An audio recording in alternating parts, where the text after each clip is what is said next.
Assalamu alaikum, fam. Hope you're doing well. So, I want to kind of dig into Greek mythology so you can understand what is meant when you see these sort of depictions, right? The cosmogony, the mythology, the legends, the allegories, how that contributed to the formation of Macedonia, Rome, Greece, and how that really has been utilized by many today.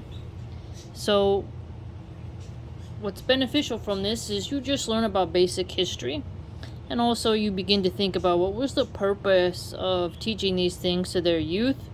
It produced a certain type of warrior, a certain type of society, and it was something that happened in the time period, and it adds to our educational bank in our brains. Now, Hesiod's Theogony has a sort of poem. It's 8th century, 7th century BC, and it kind of just shows about the Olympians and, Zeus, and it really goes into what's going on. And it was very popular, apparently, when this poet was writing it in his day. Okay, and it's one of the oldest things we have in order to understand what it is that's going on with the Greeks. Now, in the beginning, it is said that there was chaos, but chaos means a sort of chasm, and from that essentially came Gaia, Earth, and then Eros and sexual love. And for procreation, Gaia and Eros had to come together.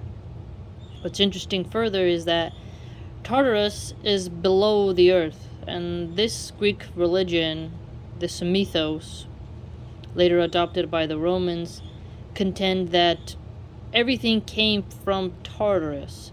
Now this is interesting because Tartarus is a gloomy, frightening place. It's a region that is below the earth, and having everything spring from that, that's quite interesting. So, and instead of a Garden of Eden, rather the Greeks had, everything came from below in a terrifying region, and that is really quite unique. Really makes you think like, wow, how does that make the relationship people have with Earth?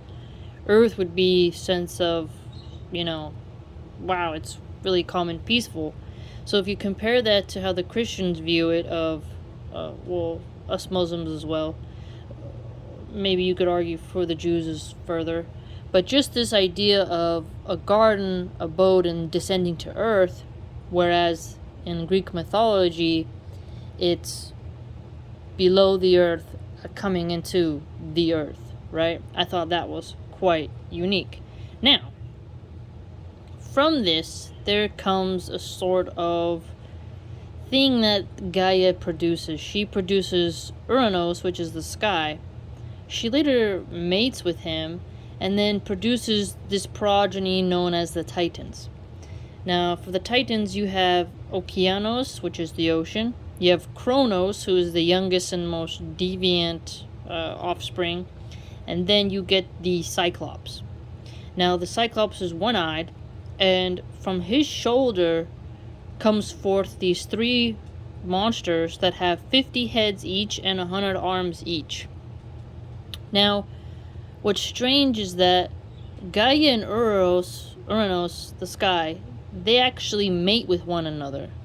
What's strange is that it says here that the sky becomes a covering for her, and then, they have this constant relationship with each other.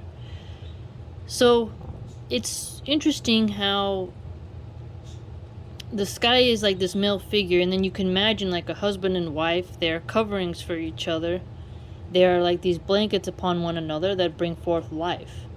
But what's strange is that Gaia, without union of the male, brought forth the sky and then mates with it. It's really cryptic in a strange way. And then from their progeny, deviancy comes. You could say it's the incest. That's how I looked at it. It's like, that's really bizarre to create something and then mate with it, and then all your offsprings are these terrible little things, right? We don't, have every example of how the Titans behave, but they definitely were quite strange. Now, what's interesting further is that there's also the night and Erebos that produce ether, and ether is between light and air and day. So that was also another interesting thing, is how the night produces, also death, gloom, blame, misery, sleeps, deceit, sexual affection, the morai, the fates, and from that comes hunger, pains, battles, slaughterings, and quarrels. So Erebos also stems from chaos, and ether is related to day. So you have some very interesting mapping out going on here, and it just really seems that Eros and Gaia coming together, they really produced something quite strange. Like they had no control over what they created. And there's all these breaking down of elements. And it makes you wonder, what is going on here? If you really just contemplate a Tartarus, so for us, we have hellfire, right? You don't want to be put in hellfire. We were not originated from hellfire. Here it's like having everything come from Tartarus is really different. I think a lot of people, when they imagine Greek mythology, they think everyone might have come from Mount Olympus. But actually, according to Hesiod's text, it would be Tartarus, right? And when they talk about chaos, it's a gaping space. It's a sense of dark. It's different. The weird part is that Gaia has this sort of the literal Earth, but also this anthropomorphic sense of Earth as well. So what do you get from people who say Mother Earth is upset? This really stems back to the Greek term, right? And it's really quite strange. Just this way of looking, at the Earth being female is pretty standard, getting pregnated and such.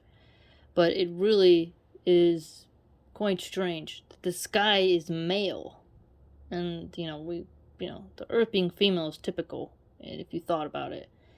But it's strange, and further, from their coupling, Gaia produces mountains and the sea, and it's really constant creation. But the Cyclops, what an ugly, naughty little annoying creature, it's quite large, but I mean little as in one-eyed. It's really interesting how the Cyclops is portrayed as a big dumb giant with one eye who goes around smashing things and destroying things, but also there's lore of in the land of the blind, the one-eyed man is king, and then you get into how just one eyes are represented. And the Cyclops has his eye in the middle of his face, right? And when the lore of the Greeks was, if Cyclops arrives, it's trouble, you have to shoot the arrow in his one eye if you can get around him swinging his club and stuff like that. But it really just makes you think, man, these people must have had a very strange creation myths. It's imagine telling your kids yes, everything of life that came on this planet came from Tartarus, and Tartarus is a dark and scary place, and you're it's a different mindset, because you're you came from there, our existence came from there, but ours is if you're not good, you'll go there. So I thought that would be just a short introduction, and then we'll get into that further, so we'll keep those nice and tight. But this is going to be a very deep dive, piece by piece, into the mythos of the ancient Greeks.